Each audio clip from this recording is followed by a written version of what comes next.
नमस्कार, बहुत बहुत स्वागत है आपका। आप देख रहे हैं न्यूज़ 18 का डिजिटल प्लेटफॉर्म। मैं हूं आपके साथ ऋतु ज्ञानवानी।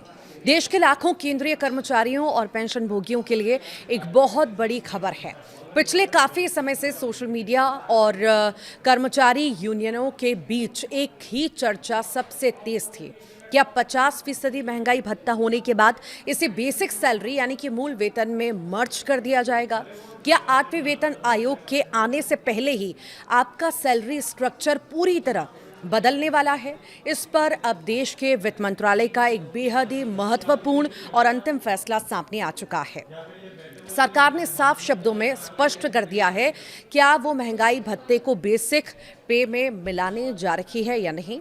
आज के इस वीडियो में हम इस पर पूरे गणित को समझेंगे, सरकार के तर्क को जानेंगे और ये भी देखेंगे कि इस फैसले का आपके बैंक अकाउंट में आने वाली सैलरी पर क्या सीधा असर होने वाला है। तो लगातार हमारे साथ बने रहिएगा।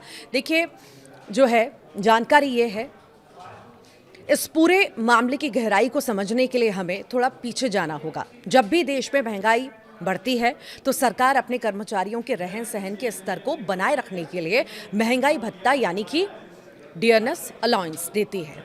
साल 2024 और उसके बाद के समय में ये डीए बढ़ते बढ़ते 50% के आंकड़े को छू गया। अब नियम और पुराने वेतन आयोगों के इतिहास को देखें तो जब भी महंगाई भत्ता 50% तक पहुंचता था तो उसे मूल वेतन यानी बेसिक पे में जोड़ दिया जाता था। इसे ही तकनीकी भाषा में डीए मर्जर या डीए का विलय कहा जाता है। कर्मचारी संगठनों और यूनियनों का तर्क था कि चूंकि महंगाई रिकॉर्ड स्तर पर है, इसीलिए 50% होते ही इसे तुरंत जो है बेसिक सैलरी का हिस्सा बना देना चाहिए। इससे कर्मचारियों का प्रोविडेंट फंड, ग्रेच्युटी और बाकी भत्ते अपने आप बढ़ जाते हैं। और इसी मांग को लेकर कई हफ्तों से वित्त मंत्रालय को ज्ञापन सौंपे जा रहे थे, लेकिन अब इस पूरी बहस पर पूरी तरह से विराम लग चुका है। वित्त मंत्रालय ने केंद्रीय कर्मचारियों की इस मांग को फिलहाल सिरे से खारिज कर दिया है। सरकार ने बेहद साफ और कड़े शब्दों में स्पष्ट किया कि फिलहाल अलग से किसी भी प्रकार के डीए मर्जर की कोई भी तैयारी नहीं है। यानी जो कयास लगाए जा रहे थे कि एक नोटिफिकेशन जारी होगा और आपकी बेसिक पे बढ़ जाएगी, ऐसा कुछ भी नहीं होने जा रहा। सरकार का कहना है कि 7वें वेतन आयोग की सिफारिशों में ऐसा कोई ऑटोमेटिक नियम नहीं था कि 50% डीए होते ही उसे मर्ज करना ही पड़ेगा।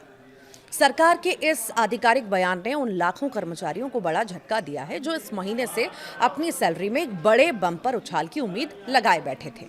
अब सवाल ये उठता है कि सरकार ने ऐसा फैसला क्यों लिया और इसके पीछे पूरी तरह से आर्थिक समीकरण काम कर रहे हैं। अगर सरकार 50% महंगाई भत्ते को बेसिक पे में मर्ज कर देती तो सरकार के खजाने पर अचानक से अरबों खरबों रुपयों का अतिरिक्त बोझ आ जाता।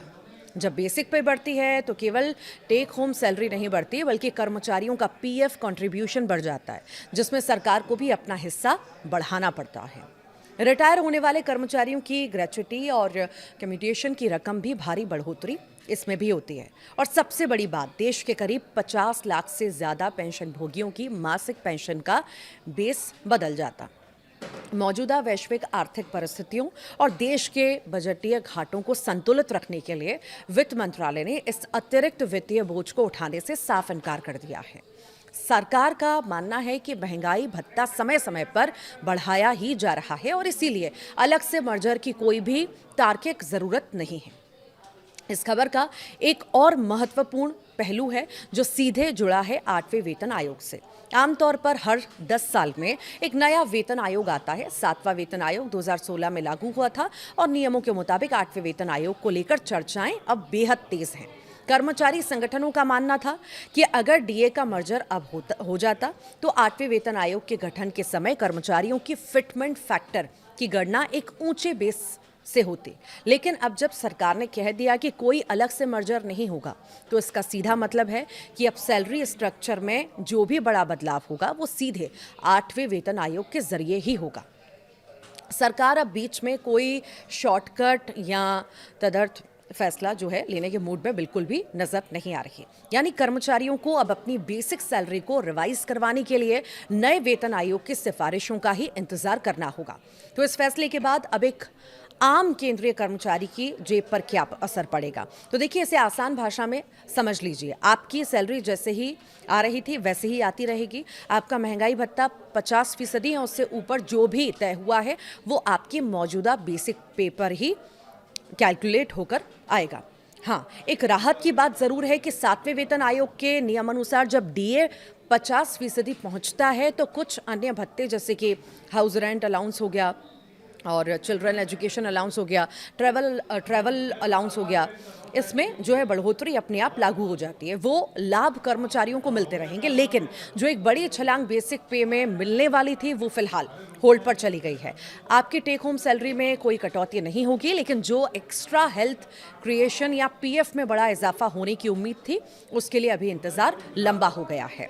संक्षिप्त में कहें तो वित्त मंत्रालय ने साफ कर दिया कि वो देश की वित्तीय स्थिति को ध्यान में रखकर कदम उठा रहा है और किसी भी लोक लुभावन दबाव में आकर डीए मर्जर का फैसला नहीं लिया जाएगा।